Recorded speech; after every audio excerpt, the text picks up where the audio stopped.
have seen with the changes of disability benefit, thousands upon thousands of disabled people like myself have simply died through neglect. That has been a direct and purposeful choice of this government, both in Holyrood and in Westminster. We have seen also with the government in Holyrood refusing to take in its disability benefit and not devolving it, we have simply been left abandoned. And for example, myself, have not been able to get PIP benefits simply because I am an educated person and therefore not disabled enough to get any form of state support. During the pandemic, we saw disabled people being told from February 2020 it is not safe to leave the house, stay indoors. Many of my friends have died and did not get to see any fresh air or any outdoors for the last year of their life. This was through simple governmental neglect and simply just forgetting about us as individuals. And it wasn't until March, when the crisis of the pandemic was reaching fever pitch, that they had to intervene and begin to give us a little bit of crumbs to help us through the crisis. Now that we are coming out of the pandemic and now we've been presented this particular energy crisis, this is a further death knell for disabled people. We've heard thousands of stories of teachers describing how their pupils are crying about going home to cold homes with no food or anything like that for them. For those of us who need to freeze their medication, who need the right kind of heating and storage, this is a further death knell and will destroy many lives and hearts and homes. As the wonderful motto we heard last year was, eat out to help out. For many people this year, it is eat now to heat your house. For many disabled people, it's eat now, heat now, and maybe you'll see tomorrow. This is a truly despicable situation we found ourselves in, and it is simply through neglect, and that is beyond the pale, and we should be horrified that simple people in power, our elected representatives, have decided to do that. But we do have one form of solace, that is through grassroots organisations. It's through organisations like the People's Assembly. It's through our wonderful STUC, as well as the TUC across Britain. It is through our trade unions, our trades councils, and through various different grassroots organisations like Live and Rent and various other different groups. We can take solace in these. These are our weapons to give our lives dignity, to give ourselves safety in the workplace, and to defend our rights. Thank you very much, everyone, and keep on fighting.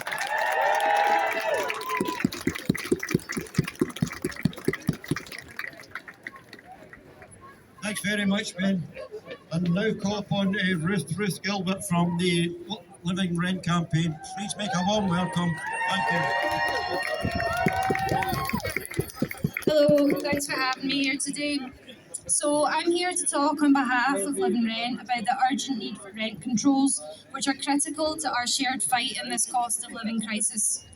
As the cost of food and fuel rises, our housing costs also continue to swallow more and more of our wages.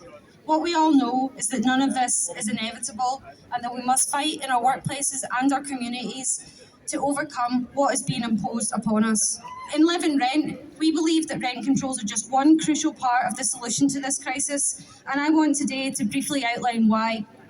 We know that there's been a massive surge in rents in both the private and social sectors in Scotland over the past decade, with private rents in the Central Belt having risen by a staggering 40% in the last 10 years. We've also seen above inflation rent rises in the social sector year on year. We know that the privatisation of housing stock has left areas across Scotland ill-equipped to house people, as the private sector has swallowed up and exploited that stock to fill the pockets of private landlords. This housing situation is nothing short of an emergency, as it continues to force renters into greater financial hardship while forcing people out of the communities where they have lived and worked for years. So how might we imagine a different future where people can build meaningful lives in the communities to which they belong, where we have the ability to both live and to work, and where our contributions and our relationships are valued over our economic position in the housing market? In Live and Rent, we see the unjust impact of this market every single day. Sometimes it's through a tenant being hit hard with a 30% rent hike in a single year, or it's families being threatened with eviction because their wages can't cover the rent while they feed their children and heat their homes. In my local branch in Govan Hill and others across Glasgow, housing associations are proposing a rent increase this April, in the very same month that the astronomical new energy price cap comes into effect. How is anyone supposed to bear the impact of that, with wages stagnating and a vague promise of rent controls away in the distance? The fact is, the longer the Scottish Government waits to act, the more damage is going to be done. So it's clearer than ever that this cannot be left to the markets to solve this crisis. As with health and social care, we know that a privatised system doesn't work for ordinary people. We've seen how siphoning off of parts of our healthcare for private interests is causing suffering, poor working conditions, low pay and poor service provision. We know that it's both economically and morally wrong to treat health this way. So why are we still content for this to be the status quo when it comes to something as fundamental as housing? The crisis of housing and rents needs to be seen in the same way, with rent controls urgently brought in as part of a serious response. This is why, as a union, we are focusing on key demands which ensure tenants' rights to affordable, quality and secure housing. In short, what we mean by rent controls is a points-based system that is tied to the property and not to the tenancy. Ultimately, it's essential that housing security and affordability exist for everyone, and Living Rent has been pushing on this since its early campaigning days. Without the work of this union, rent controls wouldn't even be on the table right now.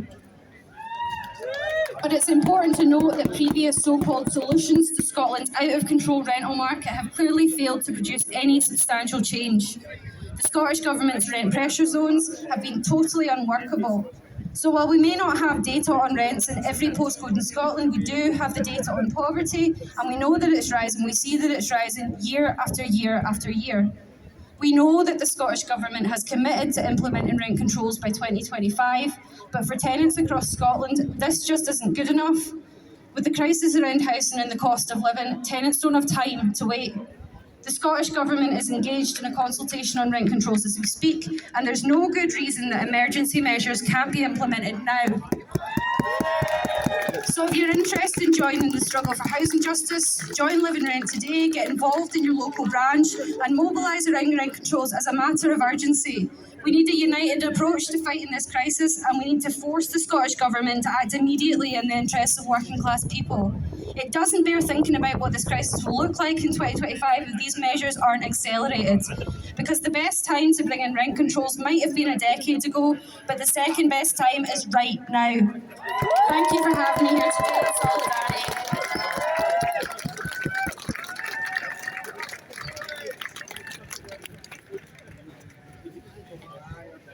Thanks, Ruth. Excellent contribution. Next speaker on the list is John Carson from the CWU, who's an EC member and he represents the Young Workers Committee. Please put your hands together for a warm welcome to John.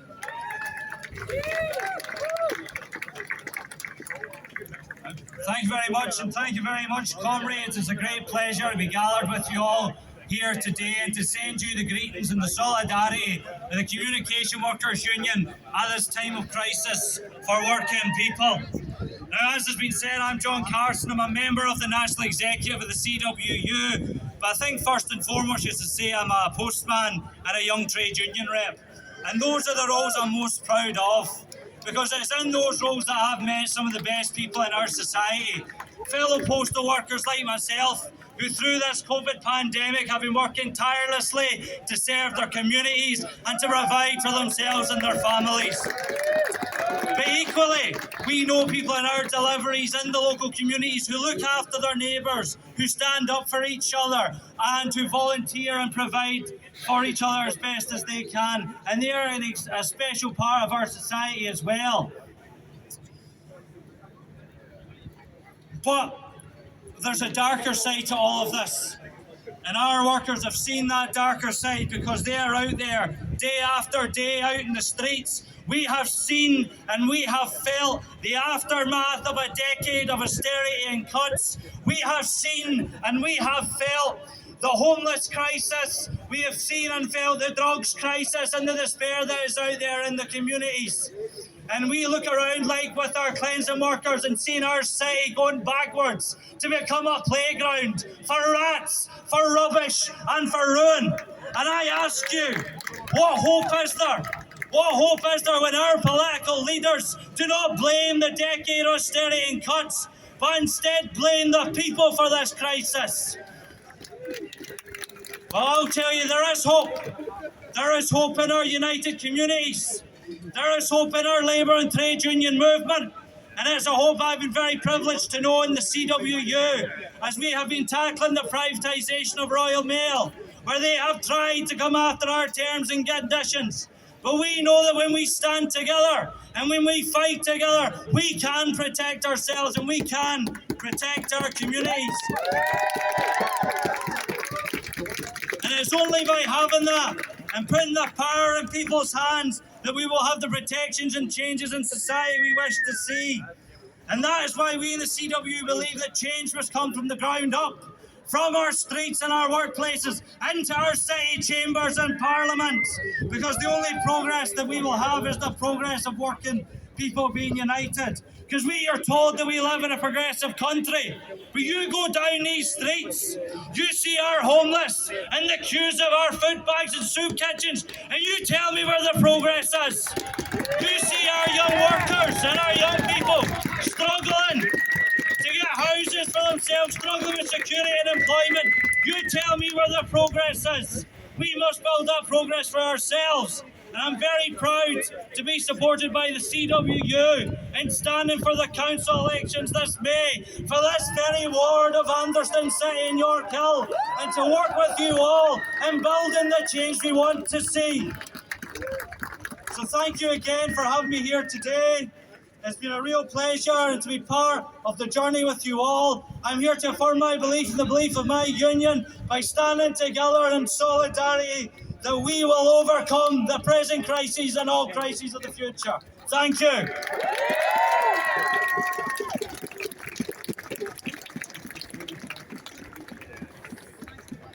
Thanks very much, John. Excellent contribution, first class.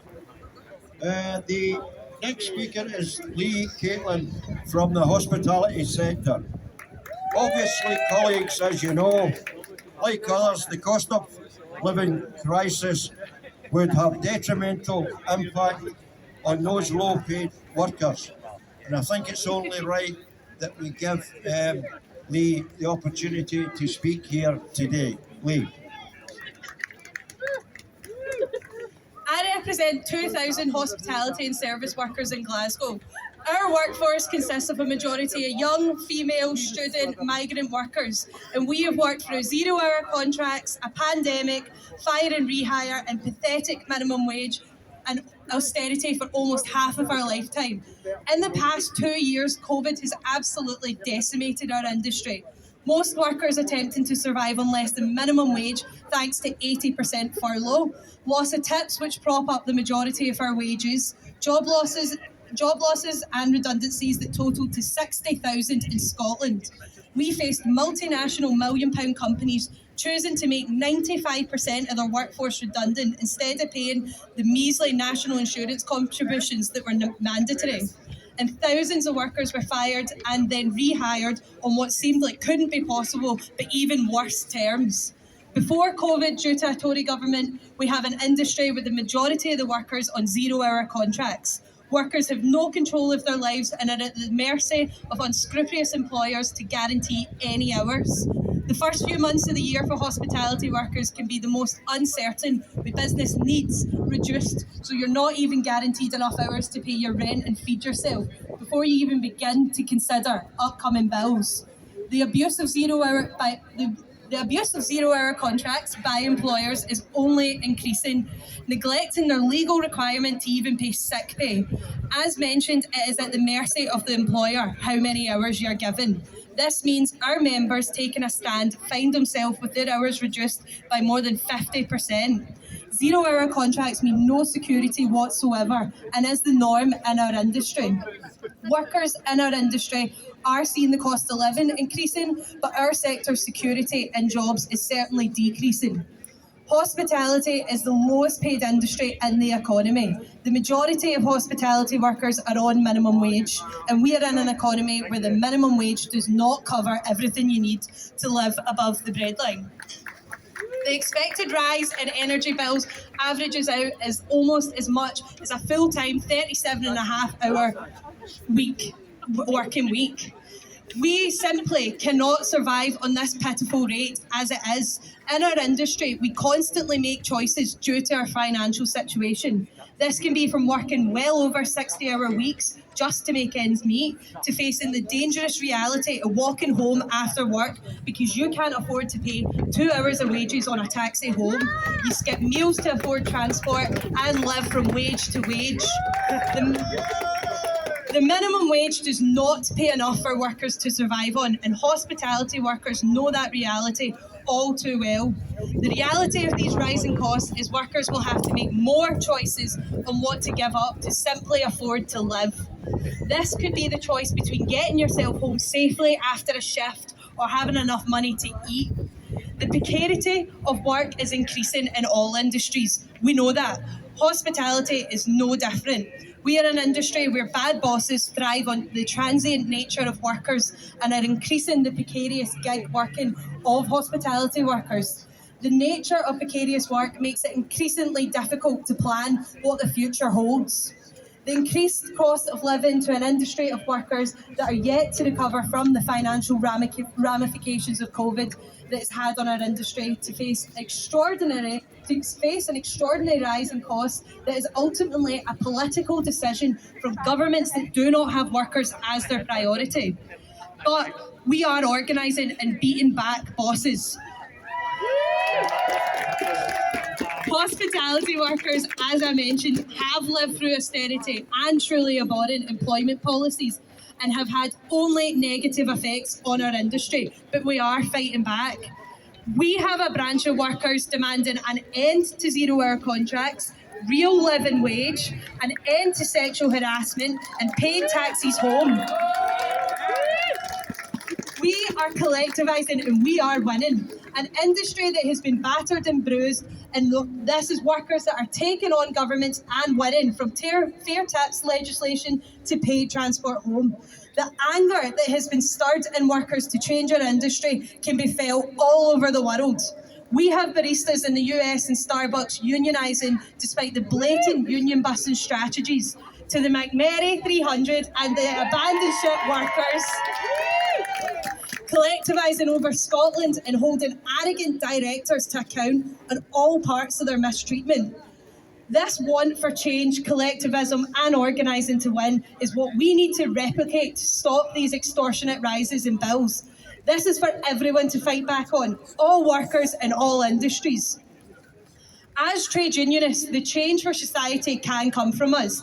In Unite Hospitality, it is our baristas, our bartenders, our housekeepers and waitresses that are fighting to change our workplaces, the industry and beyond.